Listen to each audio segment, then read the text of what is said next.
പ്രിയപ്പെട്ട പ്രവാസി സുഹൃത്തുക്കളെ, ഇന്ന് നമ്മൾ സംസാരിക്കാൻ പോകുന്നത് നമ്മളുടെ ഓരോരുത്തരുടെയും വ്യക്തിത്വത്തിന്റെ ഒരു പ്രധാന വശങ്ങളെ കുറിച്ചാണ്. ഒരു വലിയ പാർട്ടിക്ക് ശേഷം നിങ്ങൾക്ക് ഊർജം കൂടുതൽ ലഭിച്ചതായിട്ട് തോന്നാറുണ്ടോ?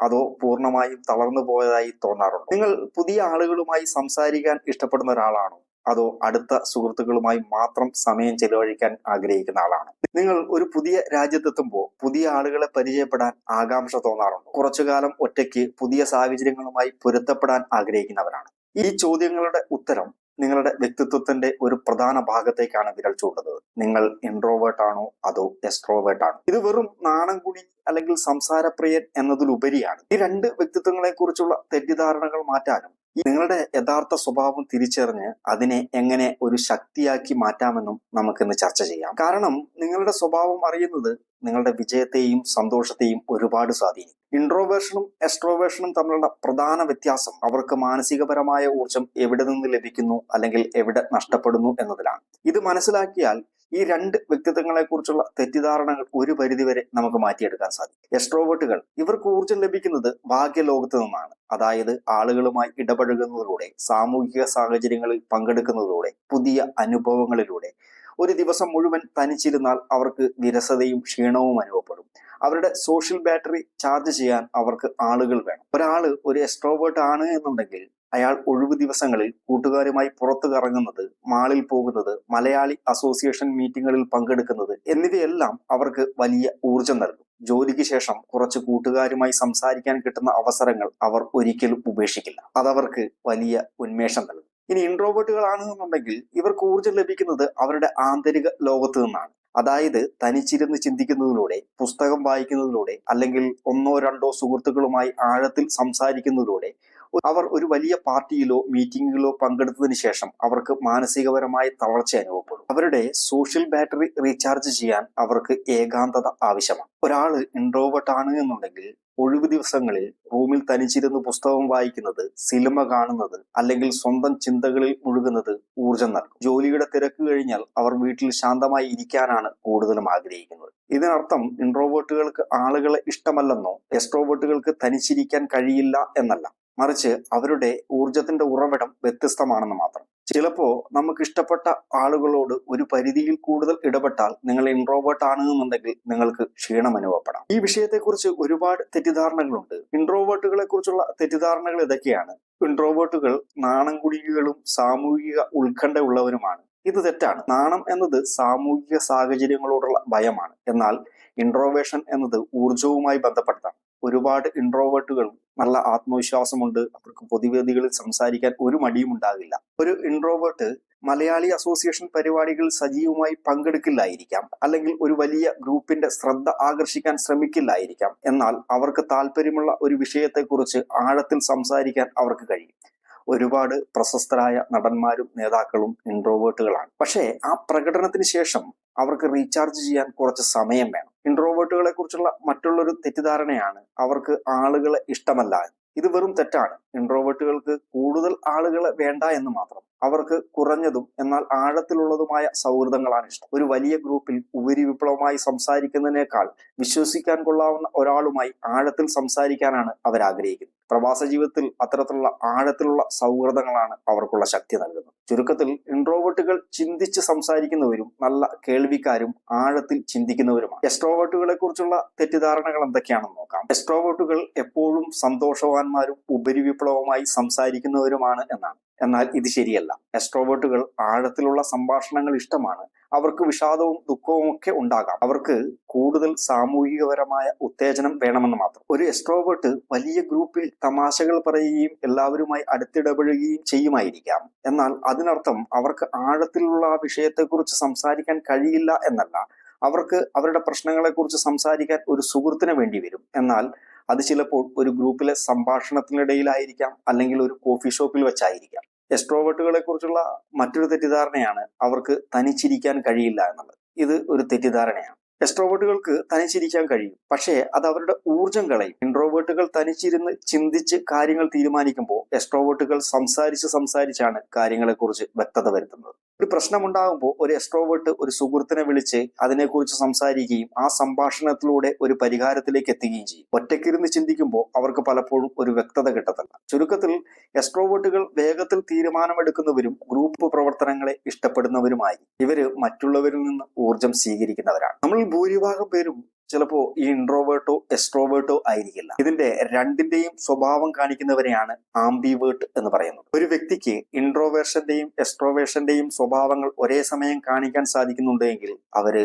ആംബിവേർട്ട് ആയിരിക്കും. ചില സാഹചര്യങ്ങളിൽ അവർ എക്സ്ട്രോവേർട്ടായും മറ്റു ചിലപ്പോ ഇൻട്രോവേർട്ടായും പെരുമാറും. ഒരു ആംബിവേർട്ടിന് ഒരു ദിവസം ഒരു വലിയ പാർട്ടിയിൽ പങ്കെടുത്തതിന് ശേഷം അടുത്ത ദിവസം ഒറ്റയ്ക്ക് വീട്ടിലിരുന്ന് വിശ്രമിക്കാനും സന്തോഷം കണ്ടെത്താനും സാധിക്കും. ജോലി സ്ഥലത്ത് പുതിയ ആളുകളുമായി എളുപ്പത്തിൽ ബന്ധം സ്ഥാപിക്കുമെങ്കിലും വൈകുന്നേരം അവർ സ്വന്തം ഇഷ്ടത്തിനനുസരിച്ച് സമയം ചെലവഴിക്കും. ഒരു ദിവസം അവർ കൂട്ടുകാരുമായിട്ട് സിനിമ കാണാൻ പോകാൻ തോന്നും, അടുത്ത ദിവസം ഒറ്റയ്ക്ക് പുസ്തകം വായിച്ചിരിക്കാനും തോന്നും. ആംബിവേർട്ടുകൾക്ക് എക്സ്ട്രോവേർട്ടിന്റെയും ഇൻട്രോവേർട്ടിന്റെയും നല്ല വശങ്ങൾ ഉൾക്കൊള്ളാൻ കഴിയും. അവർക്ക് ഏത് സാഹചര്യങ്ങൾക്കനുസരിച്ച് പെരുമാറാനുള്ള ഒരു വഴക്കമുണ്ടായി. അവരെല്ലാ പുതിയ സാഹചര്യങ്ങളുമായിട്ട് എളുപ്പത്തിൽ പൊരുത്തപ്പെടും. ആളുകളുമായി എളുപ്പത്തിൽ ആശയവിനിമയം നടത്താനും ആഴത്തിലുള്ള ബന്ധങ്ങൾ സ്ഥാപിക്കാനും ഇവർക്ക് കഴിയും. ഇവര് നല്ല കേൾവിക്കാരും നല്ല സംസാരപ്രിയരുമായിരിക്കും. സാഹചര്യത്തിനനുസരിച്ച് ലീഡറാകാനും പിന്തുടരാനും കഴിയും. സമൂഹത്തിൽ ഏകദേശം 60-70% ആളുകളും ആംബിവേർട്ടുകളാണെന്നാണ് പറയുന്നത്. അതുകൊണ്ട് നിങ്ങൾ പൂർണ്ണമായും ഒരു ഇൻട്രോവേർട്ടോ എക്സ്ട്രോവേർട്ടോ ആയി തോന്നുന്നില്ല എന്നുണ്ടെങ്കിൽ നിങ്ങൾ വിഷമിക്കേണ്ട,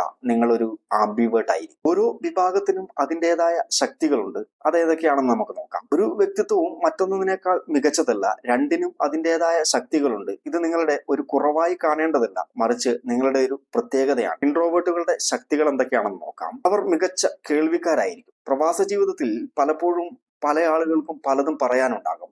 ഇൻട്രോവേർട്ടുകൾക്ക് ക്ഷമയോടെ മറ്റുള്ളവരെ കേൾക്കാനുള്ള കഴിവുണ്ട്. ഇത് ജോലി സ്ഥലത്തും വ്യക്തിബന്ധങ്ങളിലും കസ്റ്റമർ സർവീസിലുമൊക്കെ വലിയ ഗുണകരമാണ്. ഇൻട്രോവേർട്ടുകൾ ആഴത്തിൽ ചിന്തിക്കുകയും കാര്യങ്ങൾ നന്നായി നിരീക്ഷിക്കുകയും ചെയ്യും. ഒരു തീരുമാനമെടുക്കുന്നതിന് മുമ്പ് കാര്യങ്ങളെക്കുറിച്ച് ആഴത്തിൽ ചിന്തിക്കും. പ്രവാസ ജീവിതത്തിലെ വലിയ സാമ്പത്തിക തീരുമാനങ്ങളിലും കരിയർ പ്ലാനിങ്ങിലുമൊക്കെ ഇത് അവർക്ക് വളരെയധികം ഗുണം ചെയ്യും. ഇവർ തനിച്ചിരുന്ന് ചിന്തിക്കുന്നതിലൂടെ അവർക്ക് പുതിയ ആശയങ്ങൾ കണ്ടെത്താനും സങ്കീർണപരമായ പ്രശ്നങ്ങൾക്ക് നൂതനമായ പരിഹാരങ്ങൾ കണ്ടെത്താനും ഇവർക്ക് കഴിയും. പല എഴുത്തുകാരും കലാകാരന്മാരും ശാസ്ത്രജ്ഞന്മാരും ഇൻട്രോവേർട്ടുകളാണ്. അവർക്ക് ശക്തവും ആഴത്തിലുള്ളതുമായ സൗഹൃദ ബന്ധങ്ങൾ ഉണ്ടാകും. അവർക്ക് കുറച്ച് കൂട്ടുകാരെ ഉണ്ടാകുകയുള്ളൂ, പക്ഷേ ആ ബന്ധങ്ങൾ ആഴത്തിലുള്ളതും വിശ്വാസ്യതയുള്ളതുമായിരിക്കും. പ്രവാസ ജീവിതത്തിൽ ഇത്തരത്തിലുള്ള ബന്ധങ്ങൾ വലിയ താങ്ങും തണലുമാണ്. നിങ്ങളൊരു ഇൻട്രോവേർട്ട് ആണ് എന്നുണ്ടെങ്കിൽ നിങ്ങൾ ഈ ശക്തിയെ തിരിച്ചറിഞ്ഞ് അതിനനുസരിച്ചുള്ള കരിയറും ജീവിതശൈലിയും തിരഞ്ഞെടുക്കുന്നത് നിങ്ങളുടെ ജീവിത വിജയത്തിന് പ്രയോജനം ചെയ്യും. നിങ്ങൾ ഉൾപ്പെടുന്ന മലയാളി അസോസിയേഷനുകൾ പൊതുവേദികൾ പ്രസംഗിക്കാൻ മടിയാണെന്നുണ്ടെങ്കിൽ മീറ്റിങ്ങുകളിൽ കാര്യങ്ങൾ നന്നായി ശ്രദ്ധിക്കാനും കൃത്യമായി നിരീക്ഷണം നൽകാനും ശ്രമിക്കുക. ഇനി എക്സ്ട്രോവേർട്ടുകളുടെ ശക്തികൾ എന്താണെന്ന് നോക്കാം. എക്സ്ട്രോവേർട്ടുകളുടെ ശക്തികൾ ഇതൊക്കെയാണ്. അവർക്ക് എളുപ്പത്തിൽ പുതിയ ആളുകളുമായി ബന്ധം സ്ഥാപിക്കാൻ കഴിയും. ഒരു പുതിയ രാജ്യത്തോ പുതിയ ജോലി സ്ഥലത്തോ എത്തുമ്പോൾ എളുപ്പത്തിൽ നെറ്റ്വർക്ക് ചെയ്യാനും പുതിയ സൗഹൃദങ്ങൾ സ്ഥാപിക്കാനും എക്സ്ട്രോവേർട്ടുകൾക്ക് കഴിയും. ഇത് തൊഴിൽപരമായ അവസരങ്ങൾക്കും സാമൂഹിക പിന്തുണയ്ക്കും വളരെ പ്രധാനമാണ്. ഇവര് നല്ല ആശയവിനിമയ ശേഷിയുള്ളവരും ഗ്രൂപ്പ് ചർച്ചകളിൽ ശോഭിക്കുന്നവരുമാണ്. അവരുടെ ആശയങ്ങളെ വ്യക്തമായി അവതരിപ്പിക്കാനും മറ്റുള്ളവരെ പ്രചോദിപ്പിക്കാനും അവർക്ക് കഴിയും. ജോലി സ്ഥലത്തെ മീറ്റിങ്ങുകളിലെയും ടീം വർക്കുകളിലും പ്രസന്റേഷനിലും ഒക്കെ അവർ ശോഭിക്കും. പ്രവാസ സമൂഹത്തിൽ മലയാളി അസോസിയേഷനുകളെ നയിക്കാനും പരിപാടികൾ സംഘടിപ്പിക്കാനും അവർക്ക് കഴിയും. അവർ പലപ്പോഴും നല്ല നേതാക്കളായിരിക്കും. ആളുകളെ ഒരുമിച്ച് നിർത്താനും അവരെ നയിക്കാനും ഊർജം പകരാനും അവർക്ക് കഴിയും. ഒരു team leader, manager, community leader എന്നീ റോളുകൾ അവർ ശോഭിക്കും. ഇവർക്ക് പുതിയ കാര്യങ്ങൾ പരീക്ഷിക്കാൻ ഒരു മടിയുണ്ടാകില്ല. സാഹസികപരമായ യാത്രകൾ, പുതിയ ഹോബികൾ, പുതിയ ബിസിനസ് ആശയങ്ങൾ ഇവയെല്ലാം പരീക്ഷിക്കാൻ അവർ താല്പര്യം കൂടുതലായിരിക്കും. നിങ്ങളൊരു എക്സ്ട്രോവേർട്ട് ആണെന്നുണ്ടെങ്കിൽ ഈ ശക്തികളൊക്കെ നിങ്ങളുടെ പ്രവാസ ജീവിതത്തിൽ പരമാവധി പ്രയോജനപ്പെടുത്താൻ ശ്രമിക്കുക.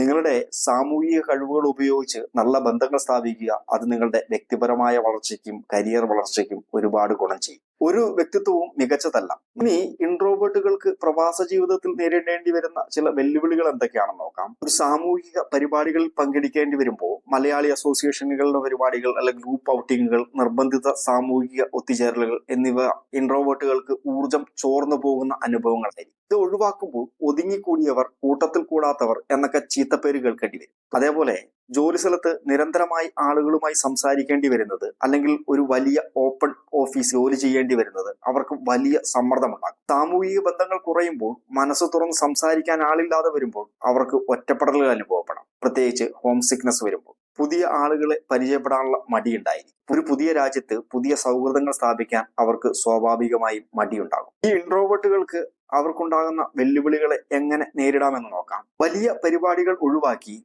അടുത്ത ഒന്നോ രണ്ടോ സുഹൃത്തുക്കളുമായി സമയം ചെലവഴിക്കുക. സാമൂഹികമായി ഇടപഴകിയ ശേഷം തങ്ങൾക്ക് റീചാർജ് ചെയ്യാൻ കുറച്ച് സമയം ആവശ്യമാണെന്ന് സ്വയം മനസ്സിലാക്കുകയും അത് കണ്ടെത്തുകയും ചെയ്യുക. നോ പറയാൻ പഠിക്കുക എന്നുള്ളതാണ് ഏറ്റവും വലുത്. എല്ലാ ക്ഷണങ്ങളും സ്വീകരിക്കേണ്ടതില്ല. ഊർജം നഷ്ടപ്പെടുന്ന കാര്യങ്ങളോട് നിങ്ങൾക്ക് നോ പറയാൻ കഴിയണം. ജോലിസ്ഥലത്തും പ്രവാസ സമൂഹത്തിലും കുറഞ്ഞതും അല്ലെങ്കിൽ അർത്ഥവത്തായ ബന്ധങ്ങൾ മാത്രം പുലർത്താൻ ശ്രമിക്കുക. എക്സ്ട്രോവേർട്ടുകൾക്ക് പ്രവാസ ജീവിതത്തിൽ നേരിടേണ്ടി വരുന്ന പ്രധാനപ്പെട്ട വെല്ലുവിളികൾ എന്തൊക്കെയാണെന്ന് നോക്കാം. പ്രവാസ ജീവിതത്തിലെ തിരക്കേറിയ ഷെഡ്യൂളുകൾ, കുടുംബത്തെ പിരിഞ്ഞുള്ള താമസം, അല്ലെങ്കിൽ ചെറിയ റൂമിൽ ഒതുങ്ങിക്കൂടേണ്ടി വരുന്ന ഈ അവസ്ഥയൊക്കെ എക്സ്ട്രോവേർട്ടുകൾക്ക് സാമൂഹികപരമായ ഉത്തേജനത്തിന്റെ കുറവുണ്ടാകും. ഇത് അവർക്ക് വിരസതയും ക്ഷീണവും നൽകും. ആളുകളുമായി നിരന്തരം ഇടപെടാൻ കഴിയാതെ വരുമ്പോൾ അവർക്ക് ഒറ്റപ്പെടൽ അനുഭവപ്പെടാം. ഇത് ചിലപ്പോൾ വിഷാദത്തിലേക്കും ഉത്കണ്ഠയിലേക്കും നയിക്കാം. ചില ജോലിക്ക് കൂടുതൽ ശ്രദ്ധയും തനിച്ചിരുന്നുള്ള പ്രവർത്തനങ്ങളും ആവശ്യമായി വരും. ഇത് എക്സ്ട്രോവേർട്ടുകൾക്ക് മടുപ്പുണ്ടാക്കാം. എല്ലാവരുമായി സംസാരിക്കാൻ ഇഷ്ടപ്പെടുന്ന എക്സ്ട്രോവേർട്ടുകൾക്ക് ഭാഷാപരമായ തടസ്സങ്ങൾ അല്ലെങ്കിൽ വ്യത്യസ്ത സംസ്കാരങ്ങളിൽ നിന്നുള്ള ആളുകളുമായിട്ടുള്ള ആശയവിനിമയം നടത്താനുള്ള ബുദ്ധിമുട്ടുകൾ ഉണ്ടാകാം. എക്സ്ട്രോവേർട്ടുകൾക്കുണ്ടാകുന്ന വെല്ലുവിളികളെ എങ്ങനെ നേരിടാമെന്ന് നോക്കാം. മലയാളി അസോസിയേഷനുകളിലും ക്ലബ്ബുകളിലും മറ്റ് സാമൂഹിക കൂട്ടായ്മകളിലും സജീവമായി പങ്കെടുക്കുക. പുതിയ ആളുകളെ പരിചയപ്പെടാനുള്ള അവസരങ്ങൾ കണ്ടെത്തുക. അത് നിങ്ങളുടെ കരിയറിനും വ്യക്തിപരമായ വളർച്ചയ്ക്കും സഹായിക്കും. ജോലി സ്ഥലത്ത് കൂടുതൽ ടീം വർക്കുകളിലും ഗ്രൂപ്പ് ചർച്ചകളിലും പങ്കെടുക്കുക. പുതിയ ഹോബികൾ കണ്ടെത്തുക. അത് സാമൂഹിക ഇടപെടലുകൾക്ക് അവസരം നൽകുന്ന ഒന്നാണെങ്കിൽ വളരെ നല്ലത്. വിശ്വസിക്കാൻ കൊള്ളുന്ന സുഹൃത്തുക്കളുമായി പതിവായി സംസാരിക്കുകയും മനസ്സിലുള്ള കാര്യങ്ങൾ തുറന്ന് പങ്കുവയ്ക്കുകയും ചെയ്യുക. നിങ്ങളുടെ വ്യക്തിത്വം ഏതു തന്നെ ആയാലും അത് നിങ്ങളുടെ പ്രവാസ ജീവിതത്തിന്റെ ഒരു ഐഡന്റിറ്റിയുടെ പ്രധാന ഭാഗമാണ്. ഇതിനെ ഒരു കുറവായി കാണാതെ ഒരു ശക്തിയായി എങ്ങനെ മാറ്റിയെടുക്കാമെന്ന് നോക്കാം. നിങ്ങളുടെ ശക്തികളെ തിരിച്ചറിയുക. നിങ്ങളൊരു ഇൻട്രോവേർട്ട് ആണെന്നുണ്ടെങ്കിൽ നിങ്ങളുടെ ആഴത്തിലുള്ള ചിന്തയും കേൾവിശക്തിയും ഉപയോഗിച്ച് പ്രശ്ന പരിഹാരകനോ നല്ല ഉപദേഷ്ടാവോ ആകുക. നിങ്ങളൊരു എക്സ്ട്രോവേർട്ട് ആണെന്നുണ്ടെങ്കിൽ നിങ്ങളുടെ സാമൂഹികപരമായ കഴിവുകൾ ഉപയോഗിച്ച് നെറ്റ്വർക്ക് ചെയ്യാനും പുതിയ അവസരങ്ങൾ കണ്ടെത്താനും മറ്റുള്ളവരെ സഹായിക്കാനും ശ്രമിക്കും. അടുത്തതായിട്ട് സ്വയം അംഗീകരിക്കും. നിങ്ങൾ മറ്റൊരാളാകാൻ ശ്രമിക്കാതെ നിങ്ങളുടെ യഥാർത്ഥ സ്വഭാവത്തെ അംഗീകരിക്കുകയും സ്നേഹിക്കുകയും ചെയ്യുക. നിങ്ങളുടെ ഊർജം എങ്ങനെയാണ് പ്രവർത്തിക്കുന്നതെന്ന് മനസ്സിലാക്കി അതിനനുസരിച്ച് നിങ്ങളുടെ ഒരു ജീവിതം ക്രമീകരിക്കുക. നിങ്ങളുടെ ആവശ്യങ്ങൾക്ക് മുൻഗണന നൽകുക. ഇൻട്രോവേർട്ടുകൾക്ക് റീചാർജ് ചെയ്യാൻ ഏകാന്തത ആവശ്യമാണെങ്കിൽ അത് കണ്ടെത്തുക. എക്സ്ട്രോവേർട്ടുകൾക്ക് സാമൂഹികപരമായ ഇടപെടലുകൾ ആവശ്യമാണെങ്കിൽ അത് കണ്ടെത്തുക. നിങ്ങളുടെ മാനസികാരോഗ്യത്തിന് ഇത് വളരെയധികം അത്യാവശ്യമാണ്. നിങ്ങളുടെ കുടുംബങ്ങളിലെ പങ്കാളികളുടെയും കുട്ടികളുടെയും ഓരോരുത്തരുടെയും വ്യക്തിത്വം മനസ്സിലാക്കി പെരുമാറുന്നത് വലിയ സഹായകരമാണ്. ഒരു ഇൻട്രോവേർട്ടായ പങ്കാളിക്ക് തനിച്ചിരുന്ന് റീചാർജ് ചെയ്യാൻ സമയം നൽകുമ്പോൾ ഒരു എക്സ്ട്രോവേർട്ടായ പങ്കാളിക്ക് പുറത്തുപോയി സമയം ചെലവഴിക്കാൻ പ്രോത്സാഹനം നൽകാം. ജോലി സ്ഥലത്തും നിങ്ങളുടെ സഹപ്രവർത്തകരുടെയും വ്യക്തിത്വം മനസ്സിലാക്കി പെരുമാറുന്നത് നല്ലൊരു ടീം വർക്കിനെ സഹായിക്കും. നിങ്ങളുടെ വ്യക്തിത്വം എന്നത് ഒരു സ്റ്റാറ്റിക്കായ കാര്യമല്ല. ന്യൂറോപ്ലാസ്റ്റിസിറ്റി കാരണം നിങ്ങൾക്ക് ആവശ്യമെങ്കിൽ പുതിയ കഴിവുകൾ പഠിക്കാനും സാഹചര്യങ്ങൾക്കനുസരിച്ച് പെരുമാറാനും സാധിക്കും. സ്വയം മനസ്സിലാക്കുക എന്നതാണ് എല്ലാത്തിന്റെയും ആദ്യത്തെ പടി. ഇൻട്രോവേർട്ടുകൾക്കും എക്സ്ട്രോവേർട്ടുകൾക്കും ഇടയിലുള്ള ഏറ്റവും വലിയൊരു വെല്ലുവിളി ആശയവിനിമയത്തിലുള്ള പ്രശ്നമാണ്. ഇത് പ്രവാസി കുടുംബങ്ങളിലും സൗഹൃദ ബന്ധങ്ങളിലും ജോലി സ്ഥലത്തും പലപ്പോഴും തെറ്റിദ്ധാരണകൾക്ക് വഴിവെക്കാറുണ്ട്. ഇൻട്രോവേർട്ടുകൾ സംസാരിക്കുന്നതിന് മുമ്പ് കാര്യങ്ങളെക്കുറിച്ച് ആഴത്തിൽ ചിന്തിക്കും. എക്സ്ട്രോവേർട്ടുകൾ സംസാരിച്ചാണ് കാര്യങ്ങളെക്കുറിച്ച് വ്യക്തത വരുത്തുന്നത്. അതുകൊണ്ട് ഒരു എക്സ്ട്രോവേർട്ട് ഒരുപാട് സംസാരിക്കുന്നത് ഒരു ഇൻട്രോവേർട്ടിന് അരോചകമായി തോന്നാം. ഇൻട്രോവേർട്ട് ഒന്നും സംസാരിക്കാതെ ഇരിക്കുന്നത് എക്സ്ട്രോവേർട്ടിന് താല്പര്യമില്ലാത്തതുപോലെ തോന്നും. ഇൻട്രോവേർട്ടുകൾക്ക് ഒരു തീരുമാനമെടുക്കാൻ കൂടുതൽ സമയം വേണം. എക്സ്ട്രോവേർട്ടുകൾക്ക് വേഗത്തിൽ തീരുമാനങ്ങൾ എടുക്കാൻ ഇഷ്ടപ്പെടും. ഇൻട്രോവേർട്ടുകൾ പ്രശ്നത്തെക്കുറിച്ച് തനിച്ചിരുന്ന് ആഴത്തിൽ ചിന്തിക്കുമ്പോൾ എക്സ്ട്രോവേർട്ടുകൾ അതിനെക്കുറിച്ച് സംസാരിച്ച് ഒരു പരിഹാരം കണ്ടെത്താൻ ശ്രമിക്കും. ഈ വ്യത്യാസങ്ങൾ മനസ്സിലാക്കുന്നത് തെറ്റിദ്ധാരണകൾ ഒഴിവാക്കാൻ സഹായിക്കും. ഇൻട്രോവേർട്ട് പങ്കാളിക്ക് ചിന്തിക്കാൻ സമയം നൽകുക. എക്സ്ട്രോവേർട്ട് പങ്കാളിക്ക് സംസാരിക്കാൻ സമയം നൽകുക. ഒരു ഇൻട്രോവേർട്ടിനോട് ഒരു വലിയ ചർച്ച തുടങ്ങുന്നതിന് മുമ്പ് നിങ്ങൾക്ക് ഇപ്പോൾ സംസാരിക്കാൻ താല്പര്യമുണ്ടോ എന്ന് ചോദിക്കുക. ഒരു എക്സ്ട്രോവേർട്ടിന് ഇമെയിലുകളെക്കാൾ നേരിട്ടുള്ള സംഭാഷണം ഇഷ്ടമായിരിക്കാം. ഒരു ഇൻട്രോവേർട്ടിന് മീറ്റിംഗിന് മുമ്പ് അജണ്ട ലഭിക്കുന്നത് ഗുണകരമായിരിക്കും. എക്സ്ട്രോവേർട്ടുകൾക്ക് സംസാരിക്കുന്നതിനിടയിൽ ഇൻട്രോവേർട്ടുകൾക്ക് സംസാരിക്കാൻ അവസരം നൽകാം. ഇൻട്രോവേർട്ടുകൾക്ക് താല്പര്യമുള്ള കാര്യങ്ങൾ സംസാരിക്കാൻ അവസരം കിട്ടുമ്പോൾ അത് ഉപയോഗപ്പെടുത്താം. നിങ്ങളുടെ വ്യക്തിത്വം ഒരു കുറവായി കാണാതെ അതിനെ എങ്ങനെ നിങ്ങളുടെ പ്രവാസ ജീവിതത്തിലെ വിജയത്തിന് ഉപയോഗപ്പെടുത്താമെന്ന് നോക്കാം. ഓരോ വ്യക്തിത്വത്തിനും അതിൻ്റെതായ സാഹചര്യങ്ങൾ തിളങ്ങാൻ സാധിക്കും. ഇൻട്രോവേർട്ടുകൾക്ക് ഗവേഷണം, ഡാറ്റ അനലൈസിസ്, എഴുത്ത്, പ്രോഗ്രാമിംഗ്, ആർട്ട് അല്ലെങ്കിൽ ചെറിയ ടീമുകളുമായി ചേർന്നുള്ള പ്രവർത്തിക്കുന്ന ജോലികളിൽ ശോഭിക്കും. നിങ്ങളുടെ ആഴത്തിലുള്ള ചിന്താശേഷി ഉപയോഗിക്കുക. വലിയ പാർട്ടികൾക്ക് പോകുന്നതിന് പകരം പുസ്തക ക്ലബ്ബുകൾ, ഹോബി ഗ്രൂപ്പുകൾ അല്ലെങ്കിൽ അടുത്ത സുഹൃത്തുക്കളോടൊപ്പമുള്ള ചെറിയ ഒത്തുചേരലുകൾ എന്നിവ തിരഞ്ഞെടുക്കുക. പുതിയ ജോലി സ്ഥലത്തോ നാട്ടിലോ ഉള്ള കുടുംബങ്ങളുമായി പതിവായി ബന്ധം പുലർത്തുക. അത് നിങ്ങളുടെ റീചാർജിങ്ങിന് സഹായിക്കും. നിങ്ങൾ എക്സ്ട്രോവേർട്ട് ആണെന്നുണ്ടെങ്കിൽ marketing, management, teaching, public relation, consulting അല്ലെങ്കിൽ സാമൂഹിക ഇടപെടലുകൾ ആവശ്യമുള്ള ജോലികളിൽ നിങ്ങൾക്ക് ശോഭിക്കാൻ കഴിയും. മലയാളി അസോസിയേഷനുകളിൽ സജീവമാകുക, പുതിയ ആളുകളെ പരിചയപ്പെടുക, സോഷ്യൽ മീഡിയ ഗ്രൂപ്പുകളിൽ പങ്കെടുക്കുക. അതേപോലെ പുതിയ രാജ്യത്തെത്തിയാൽ എത്രയും പെട്ടെന്ന് പുതിയ സുഹൃത്തുക്കളെ ഉണ്ടാക്കാനും ചുറ്റുമുള്ളവരുമായി ബന്ധം സ്ഥാപിക്കാനും ശ്രമിക്കുക. ആംബിവേർട്ടുകൾക്ക് ഈ രണ്ട് ലോകത്തിന്റെയും നല്ല വശങ്ങൾ എടുക്കാൻ കഴിയും. സാഹചര്യങ്ങൾക്കനുസരിച്ച് പെരുമാറാനുള്ള അവരുടെ കഴിവ് പ്രവാസ ജീവിതത്തിൽ വളരെ ഒരു ശക്തിയാണ്. ഏറ്റവും പ്രധാനം നിങ്ങൾ ആരാണെന്ന് മനസ്സിലാക്കുകയും ആ ശക്തികളെ പ്രയോജനപ്പെടുത്തുകയും ചെയ്യുക എന്നതാണ്. പ്രിയപ്പെട്ടവരെ, നമ്മൾ ഇൻട്രോവേർട്ടുകളെയും എക്സ്ട്രോവേർട്ടുകളുടെയും ആംബിവേർട്ടുകളുടെയും ലോകത്തിലൂടെ ഒരു യാത്രയാണ് നടത്തിയത്. നിങ്ങളുടെ വ്യക്തിത്വം എന്നത് ഒരു സ്റ്റാറ്റസ് അല്ല, മറിച്ച് ജീവിതത്തെ സന്തോഷകരവും വിജയകരവുമാക്കാൻ സഹായിക്കുന്ന ഒരു ടൂൾ സെറ്റാണ്. അപ്പൊ സുഹൃത്തുക്കളെ, നിങ്ങളൊരു ഇൻട്രോവേർട്ട് ആണെന്നുണ്ടെങ്കിലും എക്സ്ട്രോവേർട്ട് ആണെങ്കിലും ആംബിവേർട്ട് ആണെങ്കിലും അത് നിങ്ങളുടെ ഒരു കുറവല്ല, മറിച്ച് നിങ്ങളുടെ വ്യക്തിത്വത്തിന്റെ ഒരു ഭാഗം മാത്രമാണ്. മറ്റൊരാളാകാൻ ശ്രമിക്കാതെ നിങ്ങളുടെ യഥാർത്ഥ സ്വഭാവത്തെ അംഗീകരിക്കുകയും സ്നേഹിക്കുകയും ചെയ്യുക. നിങ്ങളുടെ ഊർജം എങ്ങനെയാണ് പ്രവർത്തിക്കുന്നതെന്ന് മനസ്സിലാക്കി അതിനനുസരിച്ച് നിങ്ങളുടെ ജീവിതം ക്രമീകരിക്കുക. പ്രവാസ ജീവിതത്തിലെ വെല്ലുവിളികളെ നേരിടാൻ നിങ്ങളുടെ തനതായ വ്യക്തിത്വം ഒരു വലിയ മുതൽക്കൂട്ടാണ്. നിങ്ങളുടെ ശക്തികളെ തിരിച്ചറിയുക, നിങ്ങളുടെ പരിമിതികളെ മനസ്സിലാക്കുക. നിങ്ങൾക്കൊരു ഇൻട്രോവേർട്ടിന്റെ ആഴമുണ്ടെങ്കിൽ അത് ആഘോഷിക്കുക. ഒരു എക്സ്ട്രോവേർട്ടിന്റെ സാമൂഹിക കഴിവുണ്ടെങ്കിൽ അത് പ്രയോജനപ്പെടുത്തുക. ഒരു ആംബിവേർട്ടിന്റെ വഴക്കമുണ്ടെങ്കിൽ അത് ഉപയോഗിക്കുക. സ്വയം മനസ്സിലാക്കുക എന്നതാണ് സന്തോഷകരവും വിജയകരവുമായ ഒരു ജീവിതത്തിലേക്കുള്ള ആദ്യപടി. നമ്മുടെ വ്യക്തിത്വം എന്തുതന്നെ ആയാലും ഈ ആധുനിക ലോകത്ത് വിജയിക്കാൻ ഏറ്റവും അത്യാവശ്യമായ ഒരു കഴിവിനെയാണ് ഫോക്കസ് അഥവാ ഏകാഗ്രത എന്ന് പറയുന്നത്. അപ്പോൾ നിങ്ങൾ ഒരു ഇൻട്രോവേർട്ട് ആണോ, എക്സ്ട്രോവേർട്ട് ആണോ, അതോ ആംബിവേർട്ട് ആണോ എന്നുള്ളത് താഴെ ഒന്ന് കമന്റ് ചെയ്യാം. നിങ്ങൾക്ക് ഈ വീഡിയോ പ്രയോജനപ്പെട്ടു എന്നുണ്ടെങ്കിൽ താഴെ ഒന്ന് ലൈക്ക് ചെയ്യുക, കമന്റ് ചെയ്യുക. അതോടൊപ്പം തന്നെ നിങ്ങളുടെ പ്രവാസി സുഹൃത്തുക്കൾക്ക് ഷെയർ ചെയ്യുക.